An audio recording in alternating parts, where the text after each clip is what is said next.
नमस्कार दोस्तों, स्वागत करते हैं आपका एक बार फिर बिंदास खबरें में, जहां पर हम लेकर आते हैं देश और दुनिया की ताजा और काम की खबरें। तो दोस्तों, बिना देरी किए शुरू करते हैं खबरों का सिलसिला। पर उससे पहले अगर आप हमारे चैनल पर नए हैं तो चैनल को सब्सक्राइब जरूर से कर लें और इस वीडियो के लिए एक लाइक जरूर करें। तो चलिए शुरू करते हैं खबरों का सिलसिला। और इसी के साथ आज की पहली बड़ी खबर कि पीएम नरेंद्र मोदी ने किया 296 किलोमीटर लंबे बुंदेलखंड एक्सप्रेसवे का उद्घाटन। कहा कि ये बुंदेलखंड की गौरवशाली परंपरा को समर्पित।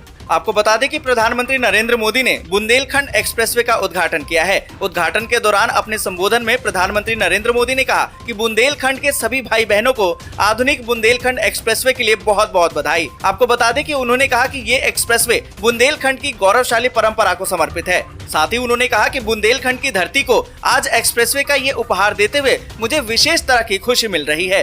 और इसी के साथ अगली बड़ी खबर कि मरीज की जेब पर बढ़ा जीएसटी का बोझ। हॉस्पिटल का कमरा अब होगा महंगा, जानिए कितनी बढ़ जाएगी कीमतें। आपको बता दें कि अगले सप्ताह से वस्तु और सेवा कर यानी कि जीएसटी लगने से रोजमर्रा की वस्तुओं समेत हॉस्पिटल के कमरे पर भी अब जीएसटी लगेगा। इसके साथ ही ये सभी वस्तुएं महंगी हो जाएंगी। जीएसटी लागू होते ही मरीजों के लिए हॉस्पिटल का कमरा भी महंगा हो जाएगा, जो इलाज के खर्च को और बढ़ा देगा। आपको बता दें कि जीएसटी परिषद ने बीते महीने एक बैठक की और इस बैठक में टैक्स आधार को बढ़ाने का निर्णय लिया है और बढ़ी हुई दरें 18 जुलाई यानी कि सोमवार से प्रभावी हो जाएंगी। और इसी के साथ अगली बड़ी खबर की गाजियाबाद में कांवड़ यात्रा के दौरान मीट की दुकानें बंद करने के आदेश, होटल भी नहीं खुलेंगे। यहाँ पर आपको बता दें कि गाजियाबाद के डीएम राकेश कुमार ने कांवड़ यात्रा को लेकर एक बड़ा फैसला लिया है। डीएम ने आदेश दिया है कि मुख्य कांवड़ मार्ग पर पड़ने वाली सभी मीट की दुकानें और मीट परोसने वाले होटल बंद रहेंगे। आपको बता दें कि उन्होंने 18 जुलाई से लेकर 27 जुलाई तक कांवड़ मार्ग, दुधेश्वर नाथ मंदिर और मंदिरों के 500 मीटर के दायरे में सभी मीट की दुकानें बंद करने को कहा है। डीएम ने धारा 144 के तहत ये आदेश दिया है। और इसी के साथ अगली बड़ी खबर की सस्ता हुआ फॉर्चून सोयाबीन ऑयल, कच्ची घानी मस्टर्ड तेल के दाम भी घटे। आपको बता दें कि महंगाई की मार झेल रही रसोई में रौनक लौटती दिखाई दे रही है, क्योंकि खाद्य तेल की कीमतों में भारी कटौती की गई है। आपको बता दें कि इमामी एग्रो ने हेल्दी टेस्टी सोया तेल, अडानी वॉलमार्ट ने फॉर्चून सोयाबीन ऑयल और जेमिनी एडिबल ने फ्रीडम कच्ची घानी मस्टर्ड तेल में 1 लीटर के दाम में 30 से 35 रुपए घटा दिए हैं। खाद्य तेल कंपनियों के तेल सस्ता किए जाने के फैसले से कढ़ाई का स्वाद लौट आया है। रिवाइज कीमतें जुलाई के तीसरे सप्ताह से लागू होंगी। और इसी के साथ अगली बड़ी खबर की रेवड़ी कल्चर पर सियासी घमासान। केजरीवाल बोले, भगवान ने चाहा तो पूरे देश को मुफ्त शिक्षा और इलाज देंगे। आपको बता दें कि प्रधानमंत्री नरेंद्र मोदी ने यूपी में रेवड़ी कल्चर के बहाने विपक्ष पर हमला बोला, तो देर शाम दिल्ली के मुख्यमंत्री अरविंद केजरीवाल ने खुलकर प्रतिक्रिया दी है। आपको बता दें कि केजरीवाल ने कहा कि मुझ पर आरोप लगाए जा रहे हैं कि केजरीवाल फ्री की रेवड़ियां बांट रहा है, मुझे गालियां दी जा रही हैं, लोगों से पूछना चाहता हूं कि क्या गलतियां कर रहा हूं। केजरीवाल ने कहा कि आज 2 किस्म की राजनीति चल रही है। केजरीवाल ने कहा कि एक ईमानदारी और दूसरी भ्रष्टाचार की। ईमानदार राजनीति आम आदमी पार्टी कर रही है, हम एक एक चीज में पैसे बचाते हैं, जनता को सुविधाएं देते हैं। दूसरी भ्रष्टाचार की राजनीति में अपने दोस्तों को ठेके देते हैं। और इसी के साथ अगली बड़ी खबर की पटियाला जेल में सिद्धू क्लर्क और दिलेर मेहंदी बने मुंशी, दोनों एक ही बैरक में। आपको बता दें कि कांग्रेस नेता नवजोत सिंह सिद्धू और पंजाब के मशहूर गायक दिलेर मेहंदी इस समय पटियाला की सेंट्रल जेल में बंद हैं। दोनों को एक ही बैरक में रखा गया है। इसके साथ ही दोनों को जेल प्रशासन ने काम भी सौंप दिया है। जेल में सिद्धू को क्लर्क का काम दिया गया है, जबकि दिलेर मेहंदी को मुंशी की जिम्मेदारी दी गई है। दोनों के केसों में अलग अलग कोर्ट ने सजा सुनाई है। सिद्धू को 1 साल और दिलेर मेहंदी को 2 साल की सजा दी गई है। और इसी के साथ अगली बड़ी खबर की संकटग्रस्त श्रीलंका में स्थिति बेकाबू। कोलंबो के सुपरमार्केट में नहीं मिल रहे अंडे और ब्रेड। आपको बता दें कि श्रीलंका में राजनीतिक और आर्थिक संकट के कारण कोलंबो के सुपरमार्केट में भोजन और अन्य आवश्यक सेवाएं नहीं मिल पा रही हैं। संकटग्रस्त श्रीलंका में लोग रसोई गैस, मिट्टी के तेल, गैसोलीन, चीनी, दूध पाउडर, इन सभी दवाओं जैसी आवश्यक चीजों के लिए कतार में खड़े हैं। संयुक्त राष्ट्र एजेंसियों के अनुसार लगभग 2.3 मिलियन बच्चों सहित 5.7 मिलियन श्रीलंकाई लोगों को अब तत्काल मानवीय सहायता की आवश्यकता है। आपको बता दें कि चाइना सेंट्रल टेलीविजन के अनुसार कोलंबो में सुपरमार्केट में कई अलमारियां आधी खाली हैं। कई दैनिक आवश्यक चीजें, विशेष रूप से अंडे और ब्रेड की आपूर्ति कम हो रही है, क्योंकि परिवहन लागत तेजी से बढ़ी है। और इसी के साथ अगली बड़ी खबर की कोरोना ने बढ़ाई चिंता। सक्रिय मरीजों की संख्या 1,40,000 के पार, जबकि 56 लोगों की गई जान। आपको बता दें कि देश में कोरोना के सक्रिय मरीजों की संख्या में बढ़ोतरी ने एक बार फिर से लोगों की चिंता बढ़ा दी है। स्वास्थ्य मंत्रालय द्वारा जारी शनिवार को यानी कि 16 जुलाई के आंकड़ों की बात करें तो मरीजों की संख्या बढ़कर 1,40,760 हो गई है।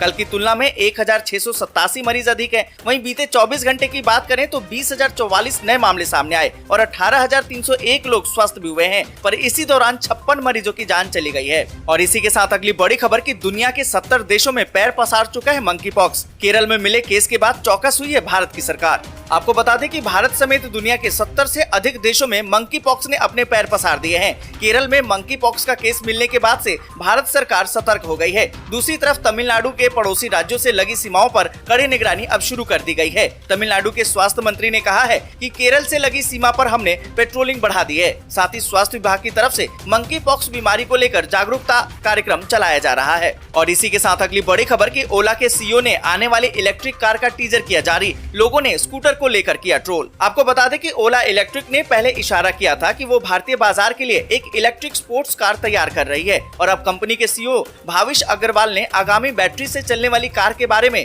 बात करने के लिए सोशल मीडिया ट्विटर का सहारा लिया है। आपको बता दें कि अग्रवाल के लेटेस्ट ट्वीट से इस बात की पुष्टि होती है कि कंपनी वास्तव में एक इलेक्ट्रिक मॉडल पर काम कर रही है। उन्होंने ट्वीट करके कहा है कि इलेक्ट्रिक कार भारत में सबसे स्पोर्टी होगी।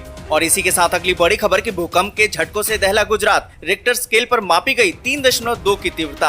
आपको बता दें कि गुजरात में भूकंप के झटके महसूस किए गए हैं। भूकंप के झटके महसूस होने के बाद में लोगों में डर का माहौल बन गया और अपने घरों से बाहर खुले मैदान में आ गए। भूकंप से किसी तरह के जान माल की कोई नुकसान की खबर नहीं है। आपको बता दें कि वहीं रिक्टर स्केल पर भूकंप की तीव्रता 3.2 मापी गई है। भूकंप का एपिसेंटर सरदार सरोवर नर्मदा बांध से 30 किलोमीटर दूर डेडी यापाड के पास था। और इसी के साथ अगली बड़ी खबर की भारत ने विदेशी हैकरों को उनके गढ़ में दिया मुंहतोड़ जवाब। मलेशिया और इंडोनेशिया से रची जा रही थी साजिश। आपको बता दें कि भाजपा की पूर्व प्रवक्ता नुपुर शर्मा की टिप्पणी के बाद कुछ देशों के हैकर्स ने भारत के खिलाफ साइबर युद्ध की साजिश रची है। मलेशिया और इंडोनेशिया सरीखे देशों के हैकर द्वारा सरकारी विभागों और कुछ निजी संस्थानों की वेबसाइट पर हमले की जानकारी सामने आई है। इन हैकर्स ने नुपुर शर्मा का मोबाइल नंबर, घर का पता और कई तरह की वेबसाइट पर सार्वजनिक कर दिया है। इस बीच आपको बता दें कि भारत के खिलाफ साइबर हमले की साजिश रचने वालों को मुंहतोड़ जवाब देने के लिए अहमदाबाद साइबर क्राइम सेल ने हैकर्स की वेबसाइट और उनके साइबर नेटवर्क में घुसपैठ करके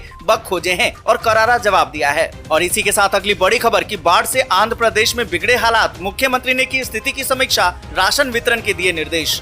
यहाँ पर आपको बता दें कि आंध्र प्रदेश के मुख्यमंत्री वाईएस जगन मोहन रेड्डी ने गोदावरी बाढ़ और राहत उपायों पर अधिकारियों के साथ समीक्षा बैठक की। मुख्यमंत्री के निर्देशानुसार सभी बाढ़ प्रभावित परिवारों को युद्ध स्तर पर राशन सामग्री और दैनिक आवश्यक वस्तुओं का वितरण किया जाएगा। मुख्यमंत्री ने सभी बाढ़ प्रभावित परिवारों को युद्ध स्तर पर राशन की आपूर्ति वितरित करने के निर्देश दिए हैं, जिसमें कि 25 किलो चावल, 1 किलो दाल, 1 किलो आलू, 1 किलो ताड़ का तेल और 1 किलो प्याज भी शामिल है। साथ ही उन्होंने राहत शिविरों से निकलते समय प्रति परिवार को 2,000 रुपए या फिर प्रति पीड़ित को 1,000 रुपए प्रदान करने के निर्देश भी दिए हैं। आपको बता दें कि सीएम ने अधिकारियों को सतर्क रहने और ये सुनिश्चित करने का भी निर्देश दिया कि कोई जनहानि न हो। मुख्यमंत्री ने बैठक के दौरान स्थिति का संज्ञान लिया और गोदावरी में पानी का आवक, लोगों के निकलने और अन्य राहत उपायों के बारे में जानकारी ली और उन्होंने हाई अलर्ट पर रहने के लिए आगाह किया है। उन्होंने आपातकालीन स्थितियों में एसडीआरएफ और एनडीआरएफ जैसी सहायता टीमों का उपयोग करने की भी। दोस्तों आज के लिए बस यहीं तक। वीडियो आपको अच्छी लगी हो तो लाइक और शेयर जरूर कर दें। अगर अभी तक आपने चैनल को सब्सक्राइब नहीं किया तो सब्सक्राइब जल्दी से कर लें।